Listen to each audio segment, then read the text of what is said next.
뭐 얼마나 더 바닥을 치실 건데? 바닥 안 치려고 이러는 거 아니야? 한소희와 전종서가 주연으로 출연해 많은 기대를 받았지만 막상 개봉 후에 내용이 부실하다는 혹평을 받고 있는 프로젝트 Y. 과연 정말 부실한 게 맞는지 바로 알아보도록 하겠습니다.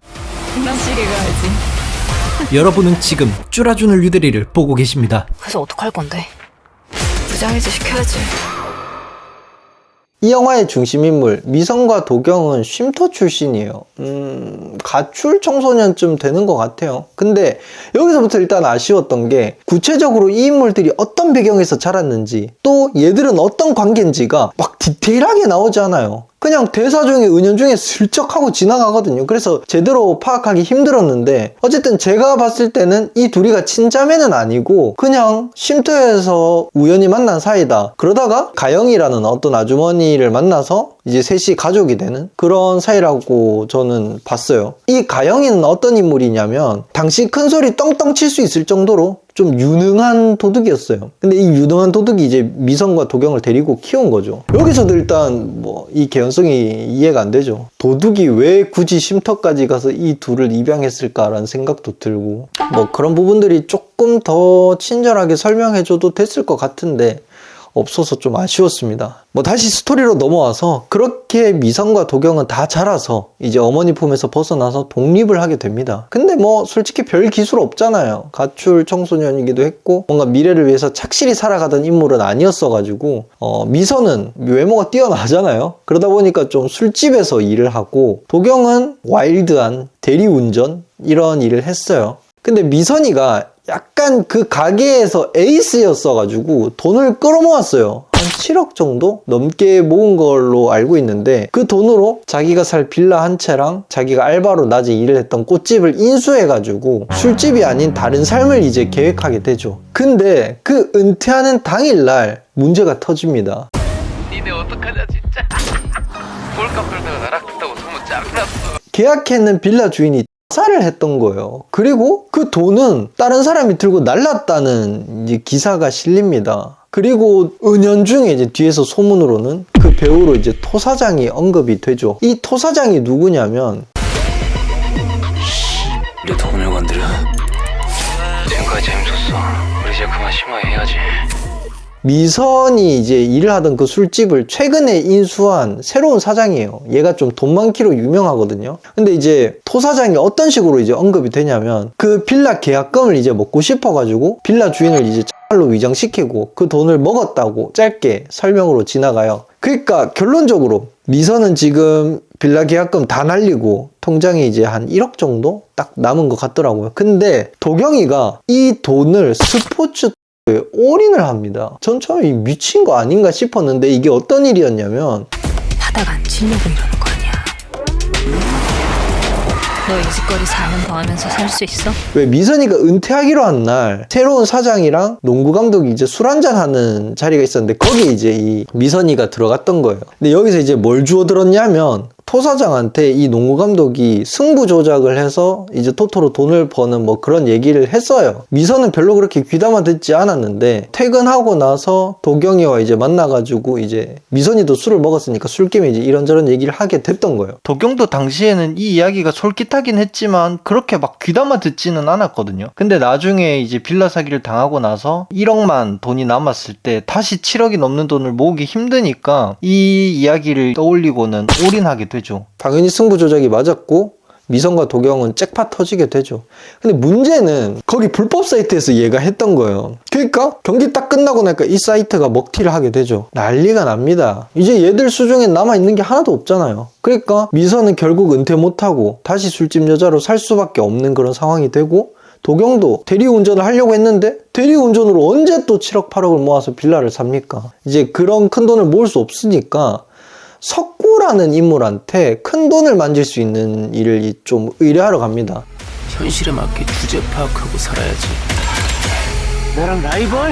그런 거 하지 마. 이 석구라는 인물이 어떤 인물이냐면 간략하게 설명을 하자면 그냥 좀 지저분한 일을 하는 뒷골목 양아치 정도라고 알고 계시면 돼요. 이 인물과 만나려고 딱 약속된 장소에 가는데 우연히 석구가 이제 만나기 전에 자신의 동료들과 하는 얘기를 도경이가 엿듣게 돼요. 그게 어떤 말이었냐면 토 사장이 7억을 자기 땅에 묻었다는 얘기를 하고 있는 거예요. 이 얘기를 듣고 도경은 이제 미선과 손을 잡고 그 돈을 훔치기 위해서 작전을 짜게 됩니다. 전 이때 되게 인상 깊었던 게 어쨌든 토 사장이 자기 땅에 돈을 묻었는데 어느 땅에 묻었는지를 알아내야 되잖아요. 그러니까 미선이가 이제 위장 근무를 해요. 이런 안대 같은 거 쓰고 그 방에 들어가서 이제 이 토 사장한테 술을 따라주거든요.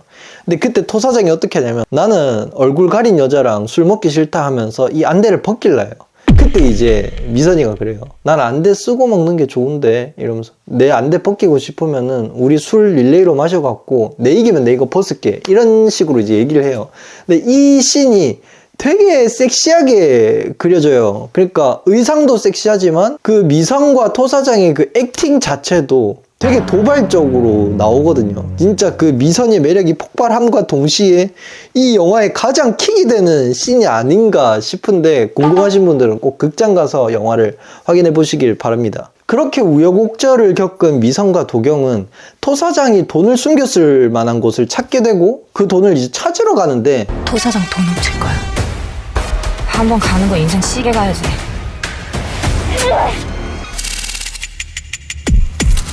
솔직히 여기서도 좀 개연성 없다라고 느꼈던 게 어떤 거냐면 돈을 토 사장이 가지고 있는 어느 땅에 숨겼다 했거든요. 그러니까 정확하게 주소라든지 이런 걸 딱 찍지 않았어요. 근데 그 땅이 한두 곳이 아니에요. 한 7, 8곳이 넘어. 그런 곳에 돈을 숨겼는데 그 7, 8곳 중에 정확히 어딘지 어떻게 알고 바로 가는 거예요. 이런 개연성 없이 그냥 8개 중에 뭐 핸드폰 해킹해서 여기야 이렇게만 해버리니까 뭔가 중간 과정이 다 생략된 것 같은, 또 약간 개연성이 설명이 안 되니까 저도 설득이 안 되는 현상이 좀 생기더라고요. 어쨌든 뭐 그렇게 이제 도경과 미선은 그 장소를 찾아서 돈을 훔치게 되는데 그 밑에 더 대단한 거를 발견하게 되죠. 밑에 뭐가 더 있는데? 그건 바로 금괴였습니다. 근데 금괴 값어치를 계산해 보니까 그 7억의 몇 배는 넘는 거예요. 그래서 이제 아싸 게이득 하면서 돈과 이제 금괴를 챙겨서 나가는데 거기서 이제 석구를 만나게 되죠. 석구가 이제 현금 7억을 내놓으라고 막 협박을 합니다. 거기서 이제 미선이가 좀 짱돌을 굴려서 7억만 내놓고 금괴는 내놓지 않는 수를 쓰게 돼요. 현실에 맞게 주제 파악하고 살아야지. 나랑 라이벌? 그런 거 하지 마. 그렇게 석구는 7억을 들고 떠나게 되고 미선과 도경은 금괴를 들고 떠나게 됩니다. 이후에 토 사장이 이제 자신의 돈 7억과 금괴 다 잃어버렸다는 걸 알고는 누가 훔쳤는지 하나하나 찾으면서 자신의 오른팔인 이제 황소라는 인물을 이용해서 토막 내기 시작합니다. 너 같은 새끼는 오늘 죽어도 후산이야. 와, 근데 이게 저는 고영화인 줄 몰랐는데 그런 사회적인 행위를 되게 고영화급으로 리얼하게 표현을 다 해버리더라고요.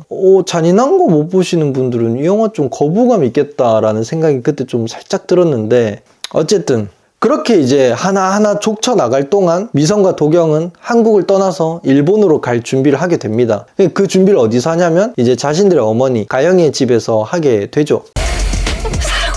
크게 쳤나 보네. 얘네 그 돈 그냥 먹으면 탈락. 이때부터 본격적으로 이제 토 사장과의 전쟁이 시작됩니다. 어머니와 미선과 도경 사이의 관계도 나오고, 이 뒷내용이 궁금하신 분들은 꼭 극장에서 이 영화를 확인해 보시길 바라겠습니다. 제가 영상을 찍으면서도 텐션이 이렇게 떨어진 적은 처음인데 이 프로젝트 Y가 좀 애매해요. 확실히 호불호가 갈릴 것 같긴 해요. 액션이라든지 미장센, 좀 예쁜 그림을 원하시는 분들은 이 영화 좀 재밌게 볼 수 있을 것 같은데, 개연성이나 이런 스토리 흐름이 중요하다고 느끼시는 분들은 이 영화 되게 납득 안 가고 설득력 없어서 재미없게 느끼실 것 같아요. 뭐 영화 줄거리를 설명하다 보니까 아쉬운 점들 위주로 좀 많이 이야기를 했는데 오해하지 마세요. 진짜 솔직히 킬링타임용으로는 괜찮아요. 한소희 배우님의 외모 진짜 감탄밖에 안 나오잖아요. 그 큰 영화 스크린에서 한소희님의 배우 얼굴을 커다랗게 볼 수 있는 것도 너무 좋고, 또 그게 전종서 배우님만의 그 퇴폐미랑 같이 어우러지니까 이 케미가 진짜 미쳤더라고요. 이 두 인물만 나와도 그냥 그 느낌이 되게 좋은 영화는 정말 오랜만에 봤던 것 같습니다. 네, 뭐 정리하자면 내용 속에 아쉬운 부분들 분명히 있었다. 개연성을 좀 중요하게 생각하는 사람들 입장에서는 솔직히 거슬릴 정도였는데, 액션, 범죄 영화 혹은 킬링타임용으로 살짝 내빼고 볼 수 있는 영화를 좀 즐겨보는 사람들 입장에서는 더할 나위 없이 좋은 영화였던 것 같습니다. 뭐 이게 맞다 저게 맞다 정답은 없으니까 취향에 따라서 선택하시면 될 것 같다는 말씀을 전해드리면서 전 오늘 이만 물러나도록 하겠습니다. 그럼 오늘도 시청해주셔서 감사드리고 다음 주에 더 알찬 컨텐츠로 여러분들을 찾아뵙도록 하겠습니다. 그럼 안녕. 그래서 어떡할 건데? 무장해제 시켜야지.